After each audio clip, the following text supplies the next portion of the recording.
sostenibles, me dicen si pasa algo que no se ve, ¿no? Por favor.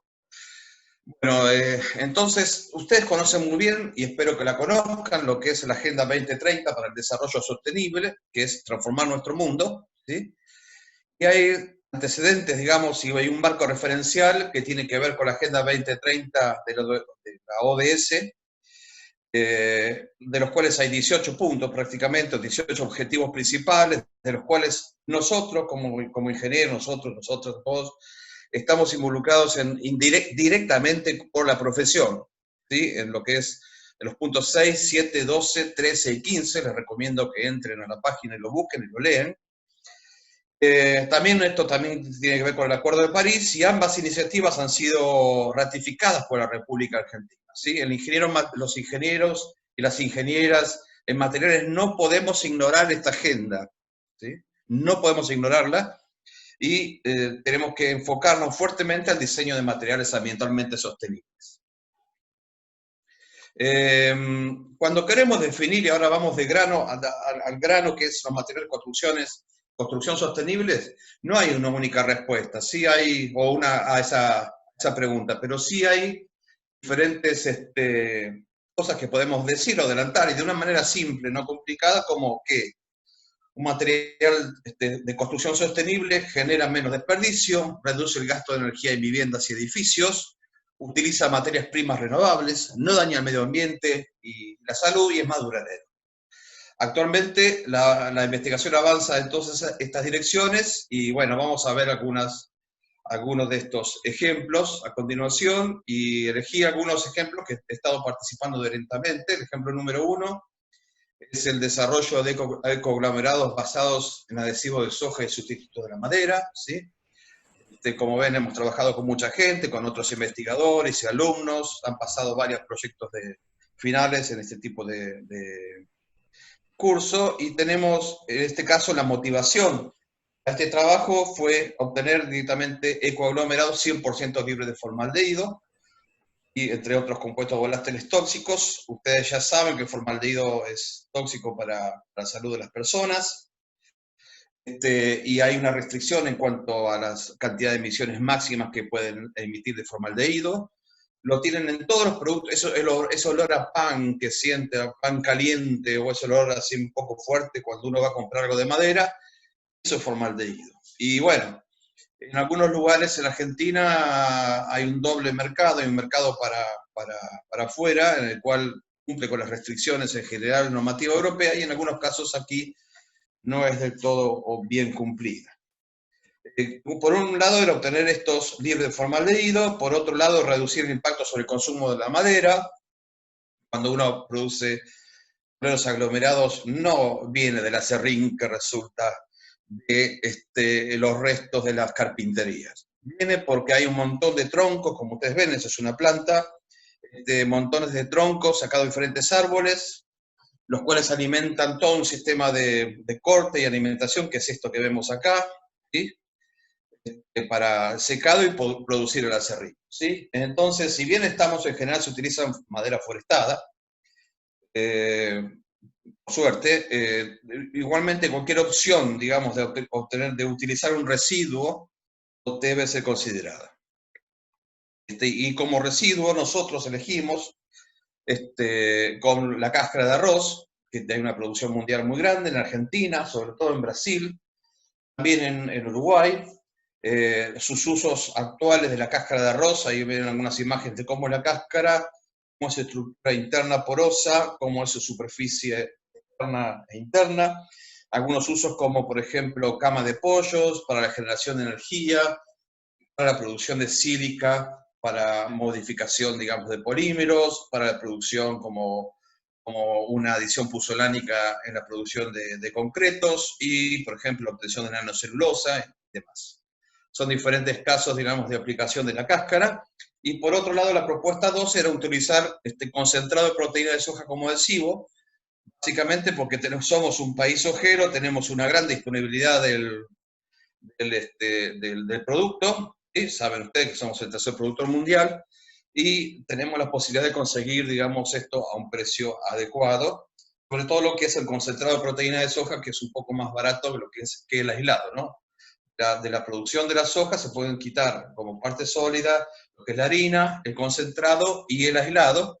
El concentrado tiene un menor contenido de proteína que el aislado, pero se usa mucho el aislado para el tema de alimentos, ¿sí? Si ustedes buscan alimentos van a ver que hay productos, hay más de 100 o 150, 200 productos que tienen aislado de soja en lo que comen, así que ese tipo de productos también se pueden utilizar como adhesivos.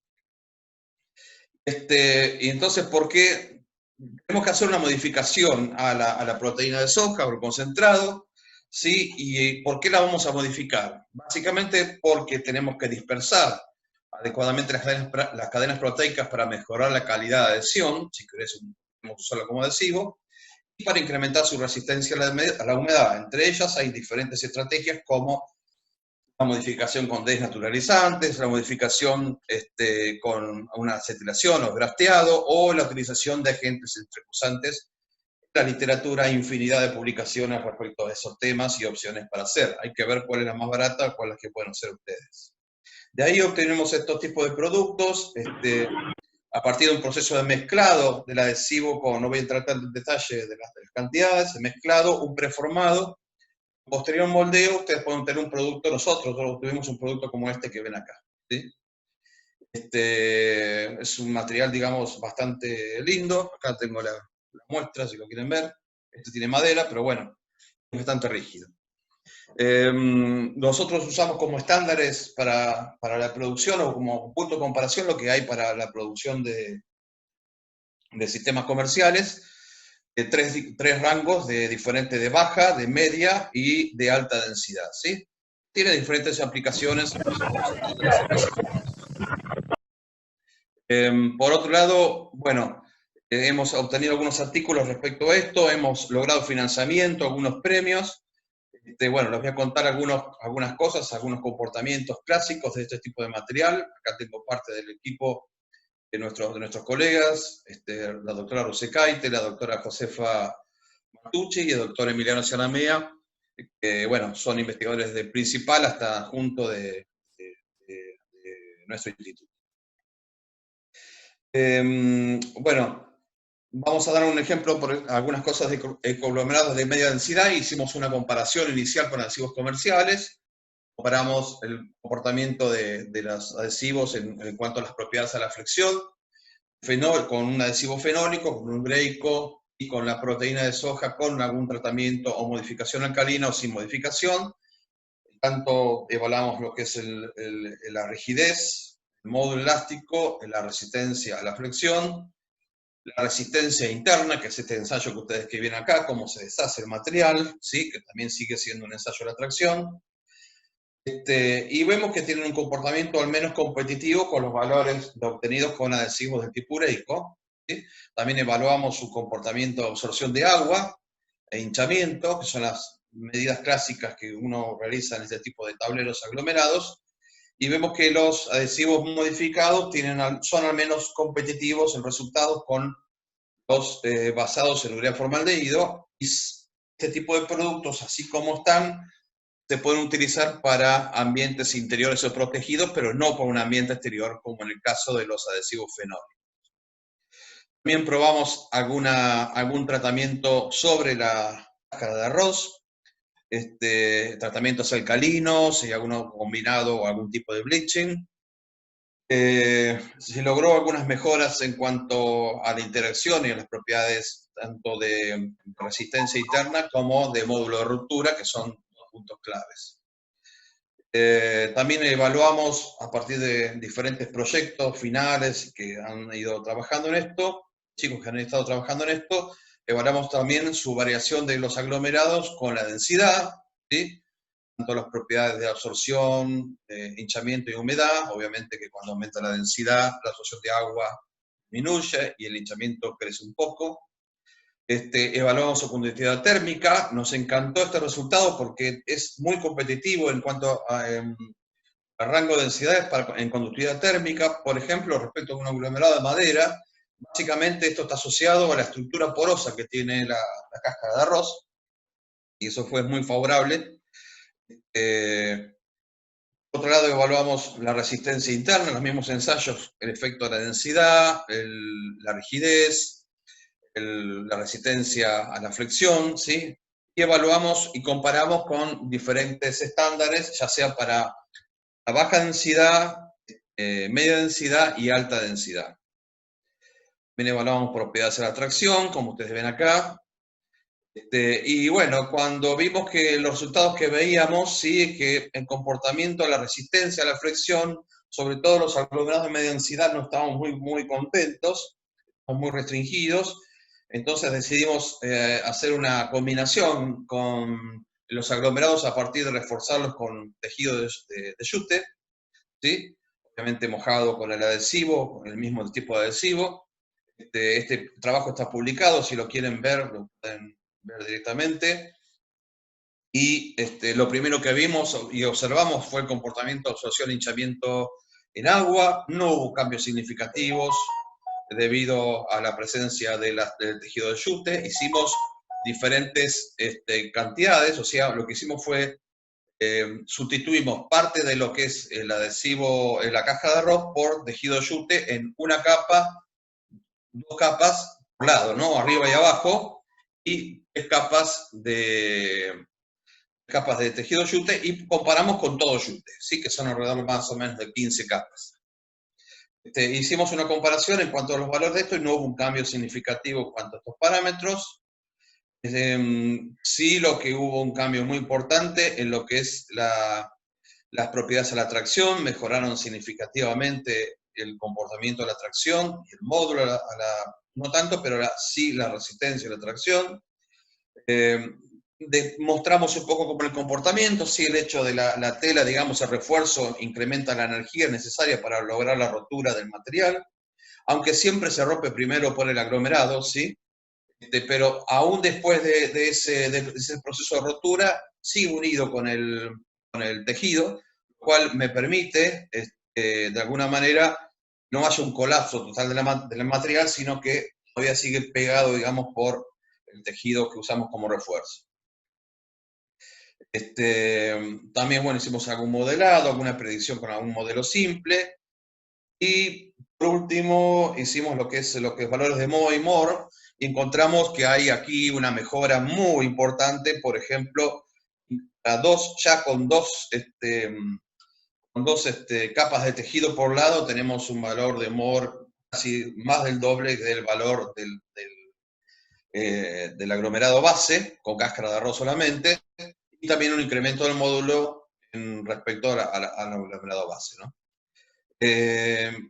Eso fue, digamos, que era uno de los objetivos que estábamos buscando, básicamente, el comportamiento de la flexión. ¿Por qué el comportamiento de la flexión? El comportamiento de la flexión porque es el comportamiento al que va a ser sometido básicamente un aglomerado. Piensen en un estante, en un mueble, en ese tipo de cosas. Entonces, básicamente, tienen que tener una buena resistencia a la flexión. Pero como no nos quedamos contentos, que mejoramos y reforzamos un poco, dijimos, bueno, vamos a ver qué pasa, ya que nos daba mala absorción de agua. Bueno, pero no queremos agregarle una pintura con un solvente tóxico. Queremos que las mejoras, fíjense que todas las mejoras no incorporan un material que sea tóxico o un material derivado del petróleo, sino que estamos tratando de incorporar algún tipo de producto que no daña el medio ambiente. Y en eso trabajamos, evaluar cómo afectaba el proceso de impregnación con aceite secante, como el Tune Oil, las propiedades de los mismos aglomerados que veníamos trabajando, ¿no? Entonces, trabajamos con aglomerados del orden de rango de densidades altas y evaluamos haciendo un proceso de impregnación con Tune Oil, que es biogénico. Se lo utiliza para muchas cosas, este tipo de aceites secantes. Así que bueno, probamos eso. Acá tienen una foto que está interesante, en la cual acá se ve la estructura. Estas líneas que ustedes ven acá, esto blanquito, es justamente el corte de la epidermis externa, donde generalmente la cáscara de arroz tiene un alto contenido de sílice, y sílice amorfa, y por acá, digamos, vemos huecos, y cuando la misma muestra impregnada con el aceite secante, que no era mucho la cantidad, ahora no recuerdo el número, pero había digamos, se taponaban esos huecos, esos poros que tenían la estructura. como resultado de la incorporación de esto, logramos un objetivo muy importante, que es bajar el hinchamiento y la absorción de agua drásticamente, hasta llegar a un valor que desde el punto de vista digamos, del criterio ANSI, permite que este tipo de aglomerados puedan ser usados para ambiente exterior o mojado ocasional. No es lo mismo que lo que veníamos antes, que era con mojado, que era para uso interior. Entonces acá hubo un cambio muy drástico, y no solamente eso que mejoró la absorción, sino que otra propiedad importante que mejoró indirectamente fue la resistencia a la flexión y la resistencia interna o la interna al bond, superando los valores que no habíamos podido alcanzar para la resistencia interna para la categoría más alta, para alta densidad. Entonces fue un resultado muy, muy relevante en cuanto a la calidad del producto que obtenemos. Luego hicimos otros trabajos, por ejemplo, evaluamos la estabilidad y la generación digamos, de hongos y demás en el tipo de adhesivos preparados. A partir de la utilización de algún agente antifúngico, logramos usar el adhesivo, dejarlo preparado 30 días y que eso digamos, no pase ningún tipo de problema, que no afecte sus propiedades. Usamos esos adhesivos. También hicimos estos mismos trabajos o ecoaglomerados los usamos adhesivos activos, usamos ecoaglomerados recubiertos, los ecoaglomerados comunes, los evaluamos en viviendas en barrios populares a partir de un programa de Hábitat y Ciudadanía que es dirigido por el arquitecto Fernando Caco Pardo. Está acá a la derecha de esa foto. Luego la dueña de la casa, ¿sí? Y bueno, acá está el gordo, soy yo, y acá los otros compañeros y colegas de trabajo. En conclusión de esto, se obtuvo un producto biodegradable al 100%, libre de emisiones de compuestos volátiles tóxicos, de bajo impacto, reduce el consumo de recursos madereros, no requiere molienda previa. Eso desde el punto de vista es importante, porque yo la cáscara de arroz, como les mostré, en la producción, digamos, de tableros aglomerados, una gran parte de la energía se gasta en la producción del aserrín, mientras que acá no se hizo ningún proceso de molienda, se obtuvieron un rango de densidades entre 600 y 900, adecuadas propiedades mecánicas, sobre todo en el caso de cuando usamos algún refuerzo. Se pueden cortar, son maquinables, generan un ambiente saludable, no emiten ningún tipo, inclusive para trabajar, para producirlos. Son buenos desde el punto de vista térmico y cumplen con varios estándares digamos, especificaciones ANSI para uso en ambiente protegido interior o exterior, mojado ocasional si son impregnados o recubiertos. Después al final voy a poner esto, ¿sí? Una experiencia que me parece muy importante, lo voy a dejar para el final. Tenemos que acostumbrarnos a crear, a escuchar, a prestar atención, a ayudar, a incluir, integrar, visibilizar y dar oportunidad a la gente. Estas palabras bonitas no deben quedar solo en nuestro discurso, sino que tenemos que tomar, es nuestra obligación como profesionales, lograr que estos verbos se conviertan en acciones concretas, ¿sí? Se los dejo para el postre, después se los muestro para que vean alguna cosa que es parte del resultado de la interacción con diferentes barrios populares de la ciudad de Mar del Plata. También trabajamos en el uso de madera forestada, también con adhesivos biogénicos, también con proteína de soja. Utilizamos dos tipos de madera forestada, palitos grandes y pinota de Daliotis, dos que provienen del nordeste de Misiones. Sí, básicamente estuvimos enfocados en establecer la relación entre las características de la madera, la rugosidad, las condiciones del adhesivo en cuanto al contenido de sólidos y otras variables, con las propiedades, obviamente, al corte, ¿sí? O sea, hay dos parámetros que se miden normalmente en este tipo de productos, que es la resistencia al corte y el porcentaje de falla por la madera, entendiendo que la unión del adhesivo es buena cuando falla por la madera y no por la línea de colado, ¿no? Entonces también estudiamos el vínculo que hay con la línea de colado. Esta es la tesis doctoral de la ingeniera Erika Nicolau. Bueno, variamos diferentes contenidos sólidos del adhesivo de soja y decidimos trabajar con el 1.6 y 1.7 por el rango, digamos, de viscosidades. Evaluamos las propiedades al corte y el porcentaje de falla en la madera. Esta es lo que establece la norma europea. Y básicamente divide en dos regiones, una zona de reyección y una zona de aceptación. En los dos casos, para los dos contenidos, dos diferentes tipos de sólidos, encontramos que el eucalipto tuvo un excelente comportamiento, no así en el pino, sí donde se ve claramente acá el porcentaje de falla. Esto le agregamos un colorante al adhesivo para poder ver más fácilmente el colorante, el porcentaje de falla en la madera, ¿no? Y como ven acá, en el eucalipto es prácticamente el porcentaje de falla en la madera es muy alto, mientras que en el caso del pino no es así. Y bueno, el eucalipto funciona bien, el pino no tanto, con la proteína de soja estamos hablando, ¿no? Y así estudiamos la morfología de la línea de encolado por técnica óptica, tanto del pino como del eucalipto.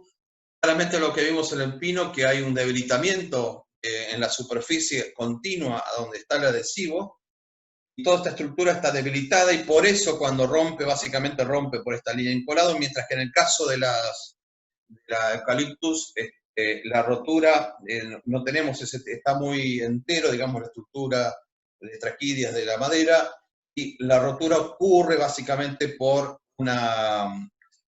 en la madera por la zona de los vasos, que son como pequeños, bueno, tendríamos que estudiar la morfología de la madera, si después, si alguno quiere, les pregunto, les cuento. La estructura de vasos, que es realmente el lugar por donde falla la madera, donde está fallando la madera eucaliptus. Igualmente tuvo un excelente comportamiento.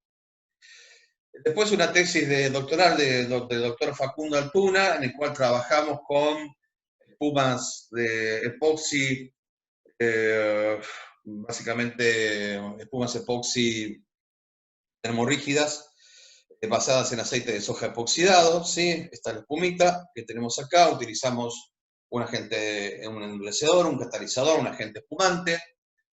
Esto obtuvimos una patente, después, para que la vean si alguno quiere verlo, acá tiene la espuma, por ejemplo, ya en tamaño un poco más grande, si la quieren ver. Este es un bloque. Estos bloques se utilizan normalmente para medir conductividad térmica, ¿sí? Y también consideramos que el agente espumante no fuese tóxico, ¿sí? Y bueno, tuvimos estas espumas que ven acá, que parece un pancito, con esta estructura celular, un rango de densidades, no del tipo de poliuretano, sino el rango de 100 y pico hasta 500 kilogramos por metro cúbico. Son espumas estructurales. Trabajamos en las variables que nos importa siempre en cualquier tipo de espuma: la viscosidad, la tensión superficial, la temperatura de procesamiento y la cantidad de agente espumado, para buscar un sistema y un método de obtención que permitan un espumado estable. Estudiamos las condiciones de procesamiento, cuándo ocurría el tiempo de cremado, la gelación, qué competencia había entre la reacción espumado y la reacción de entrecruzamiento, ¿sí? Es clave, ¿sí? Recuerden que no puede ocurrir la gelación muy rápidamente, tampoco mucho antes tiene que ocurrir en forma simultánea para poder tener un espumado estable, ¿sí? Estudiamos la morfología, estructuras en función del contenido del agente espumante, como ven acá. Después, si alguno quiere ver algún detalle, ¿sí? Estudiamos en ambas direcciones. Y luego evaluamos el comportamiento de la compresión de estos sistemas, ¿sí? Y estudiamos cómo era su comportamiento mecánico, en particular cómo era el comportamiento en cuanto a la estabilidad y procesos de densificación. Por ejemplo, el proceso de colapso comenzaba en el tiempo que está acá, una espuma de densidad de 385 gramos por metro cúbico, ocurría aproximadamente en esta figura. Hicimos este análisis, y comenzaba el comienzo para una deformación de aproximadamente 0,19, comenzaba el colapso por cada capa de celdas, ¿no? Bueno, utilizamos un par de modelos, uno propuesto por Gibson y Ashby, que fue propuesto para poliuretanos, y otros más que tienen que ver con la eficiencia de absorción de energía. Bueno, estudiamos el comportamiento mecánico en función de contenido de agente espumante y propiedades mecánico-dinámicas. Una cosa muy interesante que les voy a contar, también en el trabajo hecho con la gente de Concepción del Uruguay, que sigo trabajando, el grupo GEMA de la UTN, y especial el doctor Juan Carlos Peter, que prácticamente es el líder del grupo que creó el reglamento de estructuras de madera, lo cual no es menor, porque Argentina no tenía un reglamento de estructuras de madera, tenía un reglamento para acero, para hormigones, para un montón de materiales, pero no para maderas hasta el año 2016. Entonces, la motivación de este proyecto, que fue bastante largo, fueron 15 años de trabajo, fue la ausencia de un sistema que establezca requisitos mínimos de fabricación y control, había falta de garantías de calidad de conocimiento del producto, no se aprovechaba el recurso natural adecuadamente, ausencia de una planificación de recursos en forma sostenible, lo que generaba un desprestigio de la madera, ¿sí? Y en particular de maderas como estas, que son vigas laminadas, que son tablas pegadas con un adhesivo, y podemos obtener maderas de un tamaño estructural importante en función del diseño que nosotros queramos hacer. Así se inició un proyecto en el año 2000 tendiente a establecer un sistema que garantice la calidad de la madera, la mirada encolada, ¿sí? Se visitaba con diferentes expertos a las empresas, básicamente. Luego se lograron las normativas respecto a la normativa 2000, en el año 2006 para los proyectos vinculados a la producción de vigas laminadas, no solamente las vigas laminadas, sino los proyectos de clasificación de tablas que se utilizan para la producción de vigas laminadas. Comenzó en el año 2009, en el cual estuve estoy en la comisión asesora permanente de este proyecto, y en el 2016 se publicó el CIRSOC 601, lo pueden bajar, entra a la página de INTE-CIRSOC, y aparte se han continuado incorporando manuales con ejemplos de cálculos estructurales e información sobre otras especies cultivadas, ¿sí? Porque inicialmente se trabajó básicamente con muestras de tamaño estructural que incluyen defectos, ¿sí? No una maderita sin nudos, sino con los nudos, con un conjunto de defectos de diferentes especies, las más utilizadas y las que se utilizan, las forestadas, ¿no? Porque uno trata de utilizar madera forestada y no o sea, la madera cultivada y no la madera nativa, para no dañar el monte nativo. Si toma alguna madera del monte nativo, lo hace con una forma sustentable. Entonces, pero bueno, el foco de este reglamento se fue en este tipo de maderas, luego se agregaron algunas más.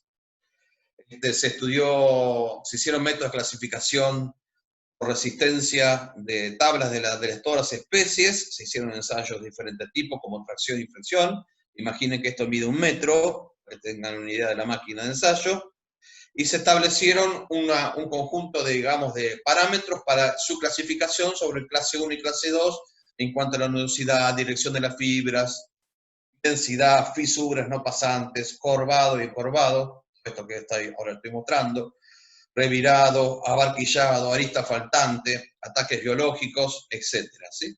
Que nos sirven para hacer una clasificación de la madera. Se analizó el comportamiento también de tablas. Cuando uno construye una viga laminada, esas tablas se unen entre ellas por unión tipo finger, que son las que ustedes vienen acá. Solamente en este ensayo se hicieron más de 100 ensayos, 100 uniones. Bueno, acá se ensayó una cantidad de muestras que es impresionante, inclusive la cantidad de vigas laminadas y tablas siempre eran 100, 200, 300, en ese orden, para tener una buena distribución de resultados. Se establecieron las clases resistentes, se adoptaron las clases y se diseñaron, y luego hizo una comprobación experimental pegando las tablas con diferentes clases y obteniendo los resultados según clase 1 o clase 2. Algunas cosas interesantes de esto pueden verlo en este paper con el doctor Peter. Y el impacto fue que ahora los profesionales, los ingenieros, porque no todo el mundo trabaja, o sea, los profesionales disponen de información sustentada por una adecuada base estadística de un montón de maderas. Además, este reglamento permite, además de este reglamento, da un montón de información y ejemplos de cálculo a este tipo de estructuras de madera, lo cual no existía hasta hace muy poco, ¿sí? Y aparte le da confianza al profesional o al diseñador contar con información sobre propiedades mecánicas, por ejemplo, que son muy importantes, adecuadas para poder hacer el diseño de una estructura. Por último, el último ejemplo que les muestro es algo que estuvimos trabajando, que me divertí mucho, por eso les cuento. Lo tengo por acá. ya me lo guardo, lo tengo por aquí, este bloquecito, ¿sí? Que son unos materiales translúcidos de matriz cementicia. Estos dirán, Pablo, pero ¿esto qué tiene de sustentable?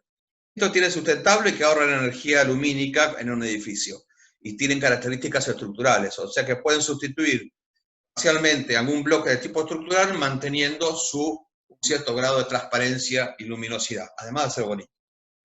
Este es el proyecto final de Agustina Robles, que hizo trabajo de China, pobre, para hacer todo este trabajo, para hacer la preparación de estas muestras, y básicamente la motivación era reducir consumo de energía en edificios, al ser un material translúcido, de carácter estructural, no limita el espesor de la estructura, para mantener su transparencia, porque esto básicamente, ¿cómo lo obtenemos?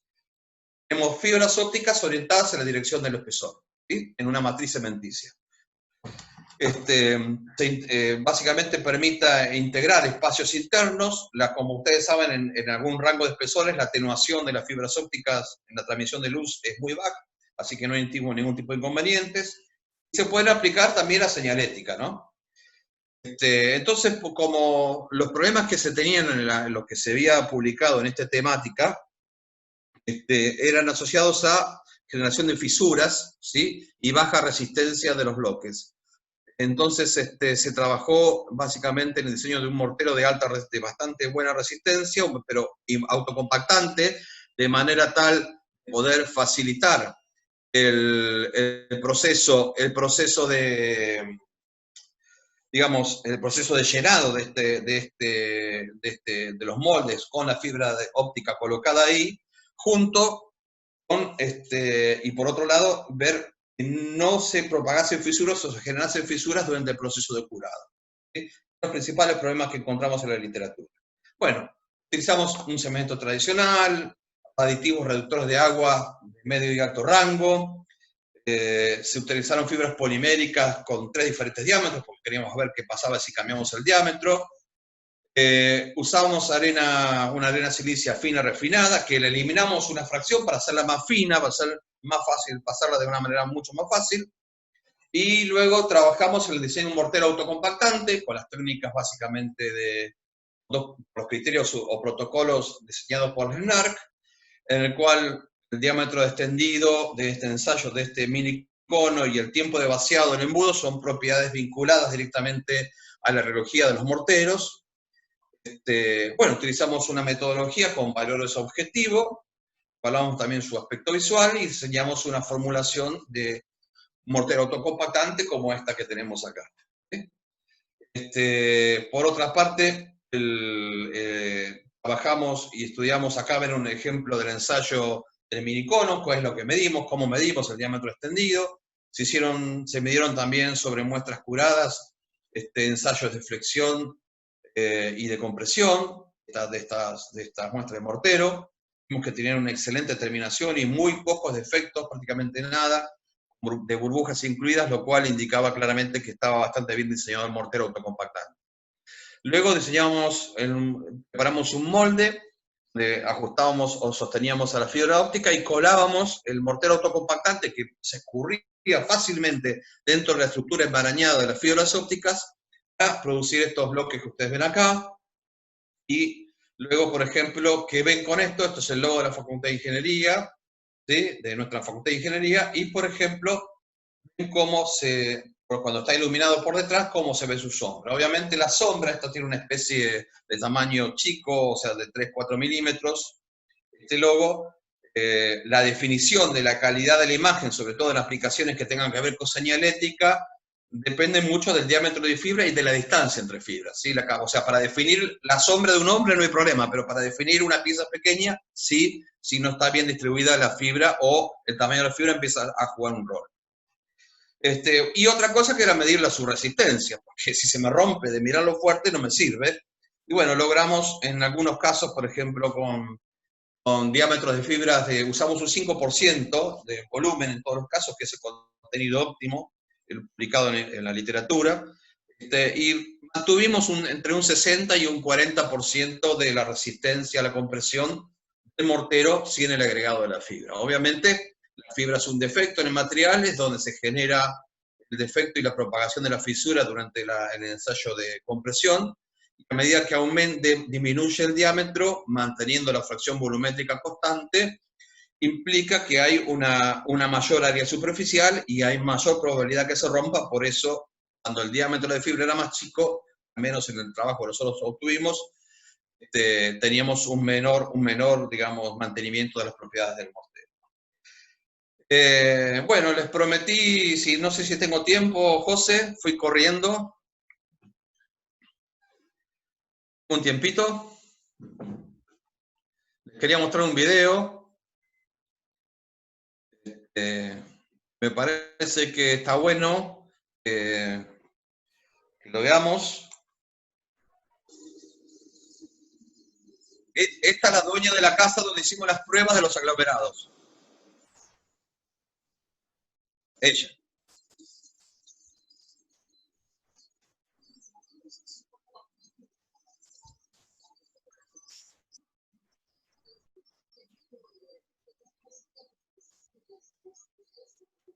Pablo no se está escuchando el sonido, no sé si tiene sonido el video, ¿eh?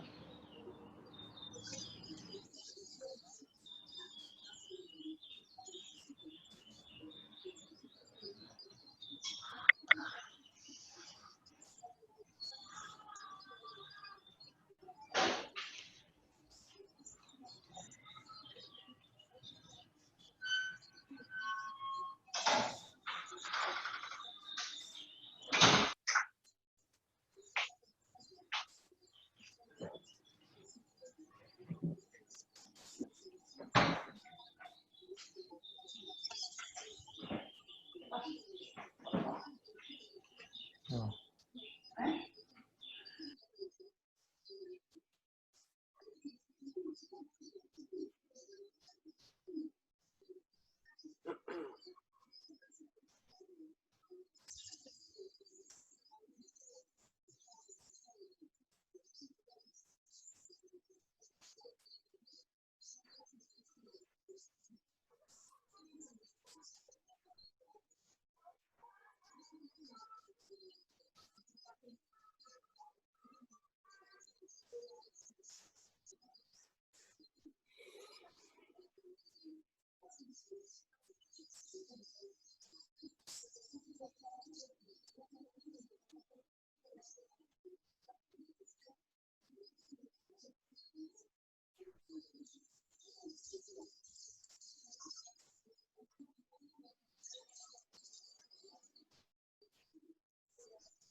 Sobran las palabras.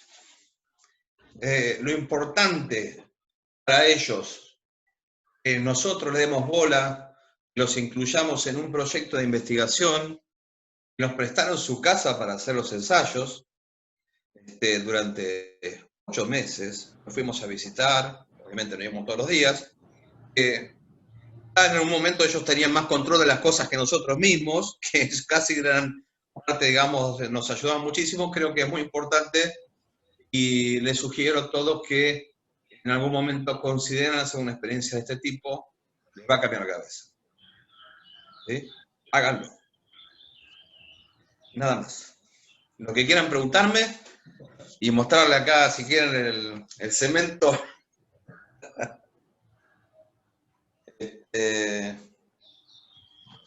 Acá tiene un poquito, ¿ven? Este hormigón transparente que tenemos acá. ¿Sí? Si pongo un dedo, a ver si se ve mi dedo. Ah, ahí está. Que me creció el dedo. Fíjense cómo es, ¿no? Y esto obviamente tiene este espesor. Ahí y se ve cómo, digamos, pasa la luz. Esto obviamente cuando lo tenemos en la parte exterior, y va iluminando, y sobre todo hay una cosa muy importante que logra, desde el punto de vista arquitectónico, no nos olvidemos de eso, integra el ambiente interior con el ambiente exterior, ¿sí?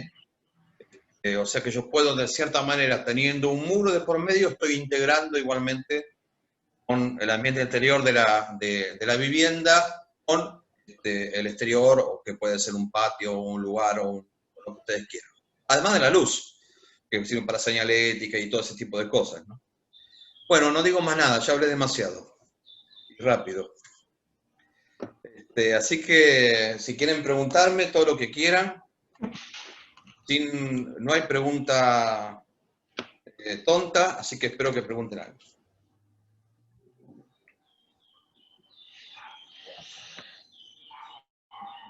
Bueno, gracias Pablo, la verdad que muy buena la presentación, muy interesante todo lo que, los materiales que estuviste nombrando, que estuviste viendo, la verdad que yo particularmente no conocía que había tanto desarrollo realizado.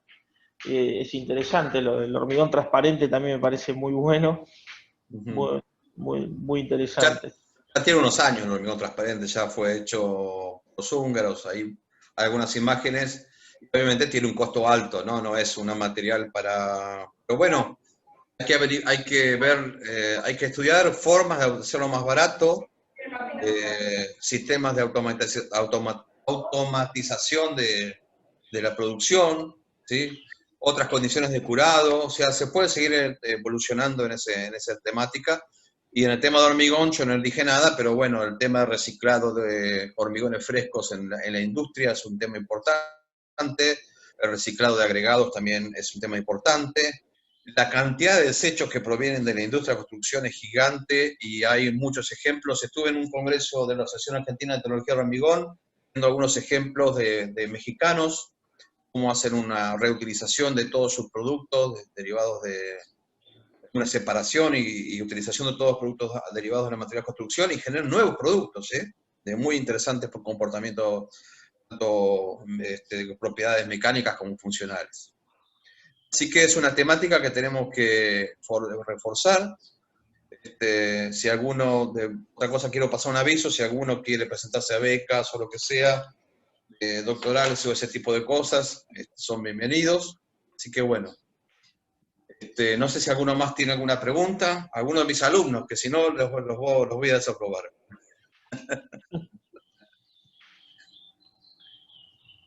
No sé si habrá alguna consulta por hacer.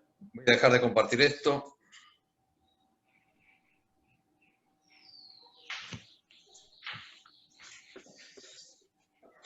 Bueno, hay unos cuantos, yo pensé que íbamos a ser menos, pero bueno, jueves a la tarde. Hola, ¿qué tal? Sí, Hola. ¿cómo andas, Cristian? Soy yo, Cristian. Por ahí no es una pregunta, simplemente por ahí un dato. El tema con el pino Paraná, la Araucaria multifolia, se está plantando cada vez menos, se está dejando de cultivar directamente por una cuestión de costos. La industria no paga lo que vale la madera, tarda mucho en crecer, requiere cuidados requiere muchos cuidados, es carísimo mantener un pinal. El tema es que está bueno hacer estudios sobre el tema de esta especie, porque si se pudiese de alguna manera incentivar el consumo de esta madera, se podría seguir plantando, porque el tema con esta especie es una especie nativa de la selva misionera, pero que se encuentra en forma nativa en una región muy limitada dentro de la provincia, y el problema es que los árboles se mueren y si nadie los planta, es una especie que está lamentablemente condenada a la extinción. Entonces, por eso simplemente quería comentarte que estaría muy bueno seguir haciendo ensayos y experimentación sobre esta especie. Igual, Cristian, vos sabés que se han agregado otras especies también, ¿no? No son solamente esas tres, está desactualizada esa transparencia, ya hay nuevas especies incluidas, y hay todo un sistema, un protocolo para la inclusión de otras especies, ¿sí? Que tenés que cumplir para poder meterla dentro de lo que es el reglamento INTI-CIRSOC, el 601, el reglamento de estructuras de madera.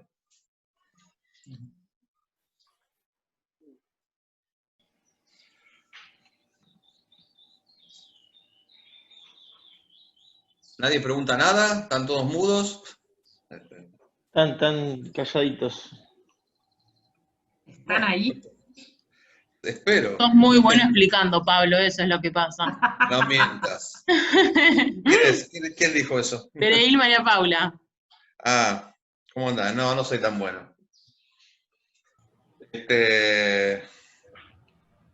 Así que bueno, lo que quieran saber de cualquier tema, ¿no? O alguna opinión. Sobre todo me interesa lo de la primera parte, ¿no? ¿Qué compromiso tenemos como ingenieros materiales con lo que es el desarrollo sostenible, ¿no? Y creo que tenemos un rol muy importante en eso. Y no tenemos que hacer la vista a un costado de esa temática. Y eso fue el primer mensaje que pensé cuando dije se lo voy a envío a la charla. Algunas dudas que tuve, que le pregunté a Josefina, entre nosotros, a quién iba dirigida la charla. Después que le pregunté, dije, no, a estos pibes los tengo que golpear un poquito para que empiecen a pensar en un trabajo, en considerar estas cosas, ¿no? Que es en nuestra vida. De hecho, el otro día, desde la red, tuvimos que ver el tema de las incumbencias respecto de la eficiencia energética. Correcto. Del ingeniero en materiales. Claro. Y para mí, nosotros desde la ingeniería en materiales tenemos mucho que ver al respecto, ¿no? Desde el diseño de nuevos materiales, la parte... En el tema de construcción tengo un colega, compañero de secundaria que vive cerca de Alicante, no me acuerdo el lugar, en España, se dedica a construir y me dice, Pablo, yo tengo que entregar digamos, lo que me va a consumir y lo que, digamos, la vivienda que voy a construir. Tiene que haber un relevamiento energético de la vivienda y quedar positivo. Si no, no lo puedo construir. Ajá. Entonces, si ahí estás preguntando, Pablo, te consulto, bueno, ahora contesto, pero bueno, eso cambia todo el paradigma, ¿no? Si vos estás construyendo, digamos, ya las casas tienen que empezar a dar positivo, digamos, el saldo energético, ¿no? Claro. Si querés miramos el chat, no sé, porque veo que hay un montón de chat acá, acabo de ver. No, acá hay una pregunta que consultan acerca de los costos del material de arroz en comparación con los materiales que se usan hoy en día. ¿Es viable la competencia entre estos? Mira, si te lo digo ahora ya como está la situación en el país, no. Pero yo te pregunto una cosa, ¿qué sabemos de norteamericanos? Que tontos no son, básicamente, ¿no? Y vos tenés productos comerciales, busquen los productos, no con arroz, con otros, como por ejemplo con enchapados de madera, para trabajar, por ejemplo, el tema de plywood con proteína de soja, o algunos otros tipos de productos, están vendiéndose, responden a un nicho de mercado. Y eso va a depender un poco del reglamento que vos pongas, ¿no? Porque toda la industria en este momento la industria de los tableros aglomerados, las empresas grandes, están enfocadas a usar secuestradores de formaldehído en la formulación, secuestradores de formaldehído en las formulaciones de tableros, ¿sí? O sea, productos químicos que evitan digamos, que se libere formaldehído en el medio ambiente. Y un montón de desarrollo, todo por no querer cambiarlo. Pero bueno, y por si en algún momento las cantidades mínimas, digamos, de formaldehído se reducen, o hay un reglamento en el cual te dicen, bueno, no uses formaldehído, usa otra cosa, entonces la proteína de soja, o algún otro tipo de adhesivo, ¿sí?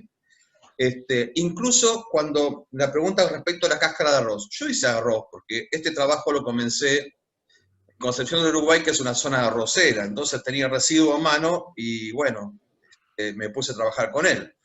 Pero hay que ver qué tipo de residuo voy a utilizar. Usted tiene que utilizar residuos que tengan en su zona. Cáscara de girasol, cáscara de arroz, cualquier tipo de paja, algún tipo de paja que no pueden reciclar. Cualquier tipo de residuo que ustedes pueden generar, pueden hacer un tablero o trabajar en ello. No solamente cáscara de arroz. O sea, si vamos a pensar en Mar del Plata, no me conviene. Así te lo digo. ¿Por qué? Porque no tengo arroz acá, no tengo ninguna empresa arrocera. Si estoy en Entre Ríos, sí me conviene. Claro, me asocio con una arrocera, me provee el arroz, el transporte ahora se puede compactar igualmente a un 30%, porque el problema son los costos de transporte del arroz, de la cáscara de arroz. Y bueno, puedo generar productos de ese tipo. No quiero usar la cáscara de arroz, bueno, la quiero quemar para generar energía. De hecho, los arroceros lo usan para secar el arroz. Bueno, te queda un residuo, ¿sí? Que es la sílice. Si esa sílice amorfa, bueno, puedo trabajar un poquito con ella y usarla como filler, o una adición para cementos o otro tipo de materiales como relleno, aprovechar todos esos residuos y generar energía, ¿sí? Obviamente.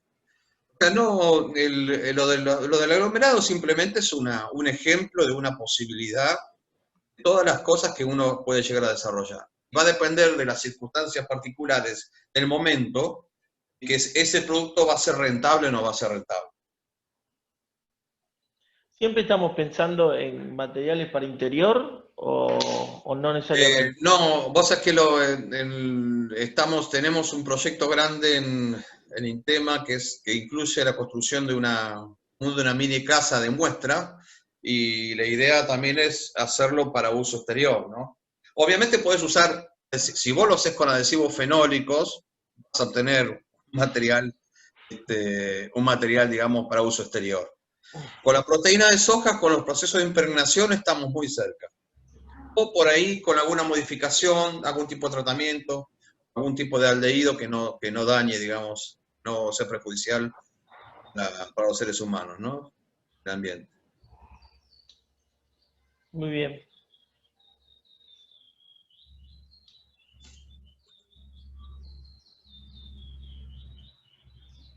Está el pajarito ahí gritando, pero nadie pregunta nada, ¿no?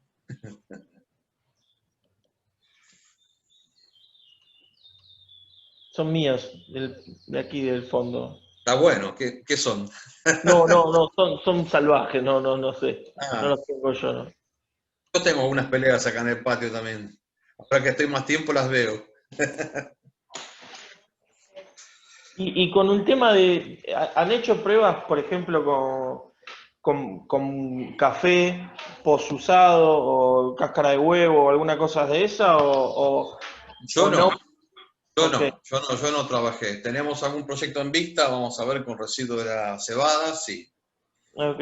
Si lo prueban, Te iba a decir algo de eso, si había algo con industria sí. cervecera, como tenemos acá en Mar del Sí, Plata sí, tanto. claro. Justamente por eso me estoy derivando para ese lado, porque localmente tengo el producto, aparte de Claro, amigos, porque aparte de amigos y cerveceros, ¿no? claro, y que te pagan en cerveza, que eso está bueno. Claro, no, cuando No, vas a porque visitar, toma cerveza. sí, el residuo de la producción de cerveza artesanal, como acá se da en Mar del Plata, que tenemos más de 35 cervecerías artesanales, el residuo es muchísimo. Para producir alrededor de 500 litros, que es un batch que no es industrial, pero es de los batch grandes de industria cervecera, tenemos residuos de por lo menos 40 o 50 kilos de residuo mojado, de todo lo que es el lúpulo y todo lo que Sí. queda después de la cocción.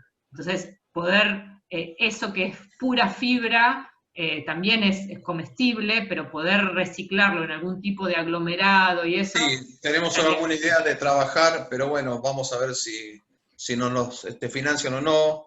Sistemas de trabajar eh, ¿cómo se llama? No me sale, binderless, o sea, sin adhesivos. En sistemas, digamos, sin incorporación de un adhesivo particular, sino aprovechando el mismo residuo que tiene algunos componentes que pueden utilizarse como un agente, digamos, de pegado. Bueno, si lo financian, les tendré noticias. Por ahora, nada. buenísimo. Bueno, insisto, podés trabajar con cáscara de girasol, con otro tipo de residuos que a ustedes se les ocurra, No, tengan en su incluso el otro, región. incluso Marlo de choclo, cualquier cosa, lo que tengas. lo que es el remanente de la poda de los sarmientos de las uvas, de los viñedos, que Ujú, creo que el producto se llama la micelia, si no me ujú. equivoco, No, la también verdad se no puede, lo sé bien. también se puede trabajar bastante, hay mucha fibra ahí. Claro. El otro día estaba hablando con gente de Mendoza que estaban en algunas investigaciones sobre ese tema, de todo lo que es el remanente. Ellos tienen un residuo de la poda de los sarmientos ahí constantemente, ¿no? Entonces, Sí. Lo que pasa es que hay que trabajarlo, no es la idea competir contra las grandes empresas en los altos volúmenes, digamos, de producción de tableros aglomerados que hay actualmente. Pero no, yo creo que hay que brindar posibilidades y empezar a lograr nichos, digamos, en el cual haya un interés de parte de la gente. Josefina, que ha estado en Alemania muchas veces, los alemanes tienen un espíritu de consumir todo lo que no daña el medio ambiente, no está contaminado, le dan muchísima importancia y pagan más caro un tomate cultivado de manera orgánica que un tomate comercial, y no tienen problema en hacerlo. Entonces hay toda una cultura de, bueno, tenemos que empezar a producir materiales que sean sustentables. Bueno, y a veces la ecuación económica no es igual, y no es la misma. No podés competir con tantos Y la años. cultura del reciclaje, creo Sí, que sí, sí. Uy, se cortó. eso es lo que es establecido en Alemania, que es que se requieren 5 recipientes diferentes Sí, para poder reciclar un saquito de té en Alemania. claro. Tenés uno para sí. el cordel, uno para la bolsita, uno para las hebras que están adentro, uno para el papelito y otro para el ganchito metálico que agarra. Yo estoy Pero acá en es, un proyecto de interfacultades de tema de reciclado, digamos, en el cual estoy viendo también analizando la utilización de residuos, de algunos residuos plásticos que nadie los utiliza, incorporarlos en pavimentos asfálticos, ese tipo de cosas. No es que lo voy a incorporar sino más, pero bueno, estoy viendo alguna posibilidad. Es un proyecto que están de varias unidades académicas de la Universidad Nacional de Mar del Plata. Y el principal problema que encontrás es digamos, la separación, la pérdida que tuvimos en cuanto a la separación que habíamos comenzado hace muchos años. Claro. Hemos perdido eso, que era algo muy positivo. Se han hecho algunos trabajos, estamos haciendo lo que se llama algo que hemos repetido, lo que no algunos otros lados hacen. Nosotros llamamos la botella positiva, que es una botella de PET rellena con bolsas de polietileno. Entonces todo eso, ese material está limpio, y desde el punto de vista limpio empieza a tener mucho más valor, porque no tenés que lavarlo, ni tener un sistema de recirculación de aguas, ni gastar energía en ese tipo de cosas. Y se está trabajando en esa temática y en la producción de algunos productos con ese reciclado, ¿no? Pero el problema que tenés es no hay separación de destino, es muy difícil. Sí, es difícil. Y bueno, Europa lo ha solucionado con impuestos, ¿no? Habrá que ver cómo es un tema de cultura también y da para Sí, claro. largo. Porque yo le explico, yo tengo la materia en la carrera de reciclado y recuperación de materiales, ¿no? Entonces yo Ajá. justamente les explico que la limitante no está en la tecnología, No. está en otros lados. Tiene que ver más con la cultura, tiene que ver con las cuestiones normativas, ¿viste? O cuestiones políticas, y no tanto con la tecnología en sí, porque cuando hablamos también de todo lo que es la parte de RCU, bueno, las plantas de separación, de recuperación del PET, cuando el PET tiene grado alimenticio, bueno, Sí. nosotros tenemos una acá muy cerquita, acá en Buenos Aires, siempre el tema es por qué no ponemos más por todos lados, por todo el país, ¿no? Que se podría hacer, no debería haber ningún problema, más allá del económico, el problema Sí. pasa por la parte social, la parte política, ¿no? De que cómo se recupera todo ese polímero desde la casa, cómo Y no, llega y no ¿no? solamente el polímero, todos los agregados, lo que es vidrios y demás, Sí, sí, sí, sí, se sí. pueden hacer trabajos para la inclusión como cementos. Hay unas muchísimas tecnologías que se pueden utilizar y que no son tan costosas. Sí. Y que serían muy beneficiosos si está en el orden con el tema de eh, digamos, con estos 18, digamos, puntos del De la desarrollo ODS, sostenible, ¿no? de la De ODS. la ODS. Yo creo que tenemos que ir por ahí. Poco a poco tenemos que ir y cada vez tratar de hacerlo más. En algún momento va a ser rentable. Sí. Bueno, bien. Bueno, Hemos gracias. cumplido una hora.